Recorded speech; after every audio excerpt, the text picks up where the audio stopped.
Addressing French ambassadors at a conference, Emmanuel Macron said he was awaiting Africa's Sahel nations to thank Paris for its help in fighting Islamist militants. For some, the tone of the French president's remarks was condescending and echoed colonial rhetoric. Some found this was particularly the case with his comment that Mali, Niger and Burkina Faso would not have sovereign states were it not for the French army. Macron also rejected suggestions that his country was driven from the region. These comments have also come under fire, with some insisting that several African nations did, in fact, reject a French presence. French soldiers withdrew from Mali, Niger and Burkina Faso after a wave of military coups, and they're starting to pull out of Senegal, Chad and Ivory Coast. In December, Chad put an end to its military agreement with Paris. Prior to this, the French army had around 1,000 troops in the country.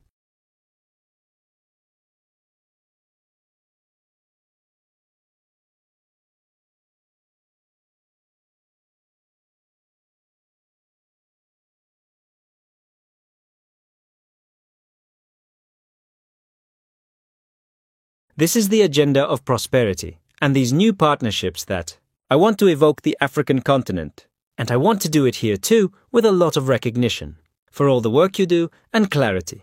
First, we have an agenda that must come out of the obsessions of the past. I have made the maximum effort, and I will continue to do so, to look at historical, cultural and memorial issues.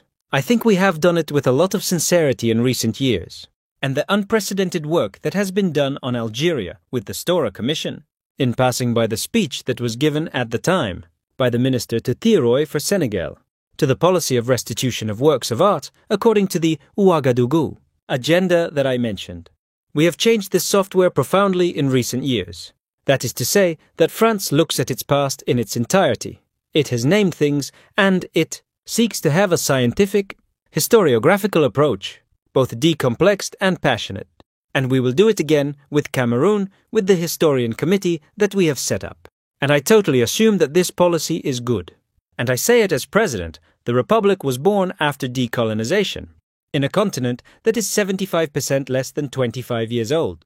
Dialogue with Africa cannot be the hostage of a Pan-Africanism of good, contemporary alloys that uses, in a way, a post-colonial discourse, having, moreover, supporters of reverse, who are the imperialists of today.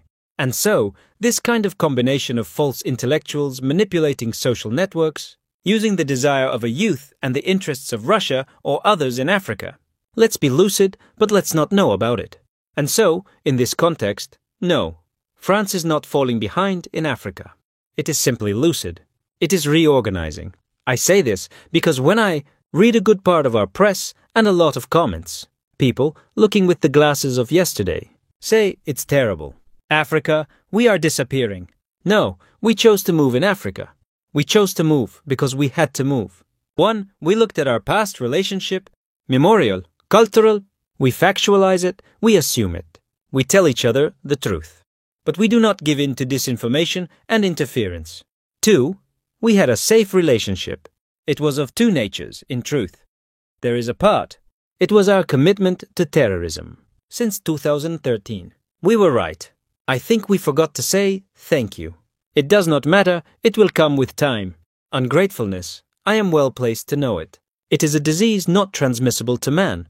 And I say it for all African governors who did not have the courage, vis-à-vis their public opinions, to wear it. None of them would be today with a sovereign country, if the French army had not deployed in this region. And I have a moved thought for our soldiers, who sometimes gave their lives and fought for years. We did well. We left because there were coups d'etat, because we were there at the request of sovereign states who had asked France to come. From the moment there were coups d'etat, where people said, our priority is no longer the fight against terrorism. It is this or that that matters. France no longer had its place because we are not the suppliants of Bouchiste. So we left. And then we decided, this is the second part, to reorganize our military presence. Why? Because we had, in a way, a remnants. And we fed ourselves a post-colonial speech. Because in the countries of Francophone Africa there was this story, and so we had left a presence installed in our bases. Did it still have a justification? Not so much. Was this the radiance of France? No. Hello to all those who served. It was no longer there. and it was no longer understood. It was used. That is to say that all the network of activists that I mentioned came to say, look at the French, they have a camp with 2,000 soldiers there. So they are going to prepare a coup d'etat. And all possible disinformation was used against us. So we have patiently, and I thank Jean-Marie Bockel. I thank him on a personal level and for this mission. Because he is one of those who lived in his flesh, and the flesh of his family, what I mentioned earlier. But he patiently led, in connection with the ministers and the SEMA, this mission. And so we proposed to the African head of state to reorganize our presence. As we are very polite, we left them the primacy of the announcement. And you are not wrong. And sometimes we had to push them. But not because we are polite, correct, and that we reorganize ourselves, that it would be necessary to turn against us by saying they are chased from Africa. I can tell you that in many of these countries, we did not want to remove the French army or even reorganize it. But we assumed it together. This is the partnership. And so, yes, we are opening a new security and defense partnership. We will have strategic bases, Djibouti is part of it. This is why it is of a completely different nature. I mentioned it in front of our soldiers. It will be perennial, stable, because it is regional. And we will ask our partners to know how to express their needs in terms of defense. But we will do more training, more equipment, more information, more contracts also in the duration of defense. We will qualify the threat with them. And we will also invent new relations, as we did in recent years with Benin. A new relationship, as we will do with Nigeria, where we started a strategic dialogue that did not exist until then, which was an aberration, etc. Strategic defense partnership, uninhibited, but future. And beyond that, the African continent is a continent of growth. And on top of that, we are too frivolous. I say it also because when I read it, always in the press, the French glasses are obsessed with French-speaking Africa. We must look at French-speaking Africa with pride. We have interests. We have dear friendships among leaders in civil society and elsewhere. We did make the first big trip for 25 years, from Nigeria to France a few weeks ago.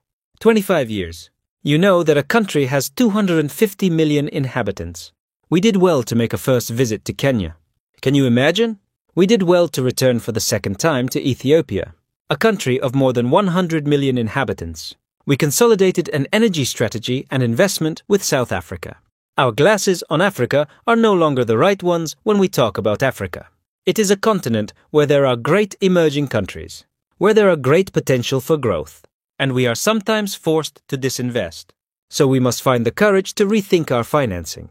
And on this, we must, as an interministerial, rethink our financing to take more risks and support more risks. Rethink our European rules, so that we have a financing capacity of our major players and have a strategy, with our entrepreneurs, all mixed up, much more ambitious with regard to the African continent, and to look at it as a continent of opportunity on the commercial and economic issue, on the food and agricultural issue, on the issue of innovation in all areas, on the artistic and cultural issue, on the sporting issue, which are also areas where we have expertise, where we have shown them to the whole world.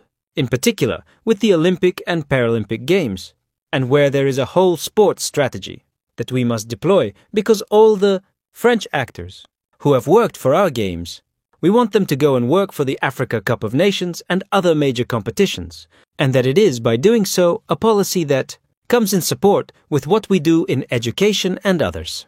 And so, I trust you that this software that we have started to change in Ouagadougou is each time re-explained, carried out, assumed as a software of conquest like all the transitions.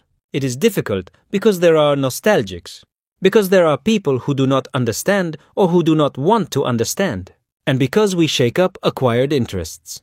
But believe me, it is a good thing because the world is changing, and we need to embrace precisely this new partnership.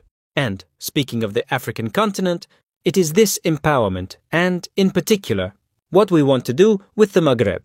For me, one of the important times of these last months has been what we have managed to build with His Majesty the King Mohammed VI.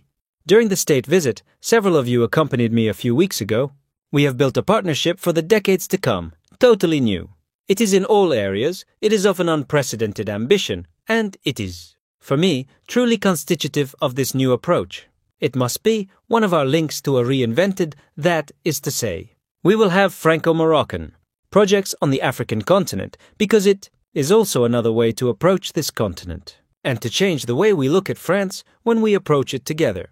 And so, the Maghreb will also be in this strategy. For me, at the heart of a positive agenda, the Maghreb Season, the Maghreb Fund, the Academy of Talents, and we must not resolve, despite the tensions that may exist with some, the new need to have such an agenda.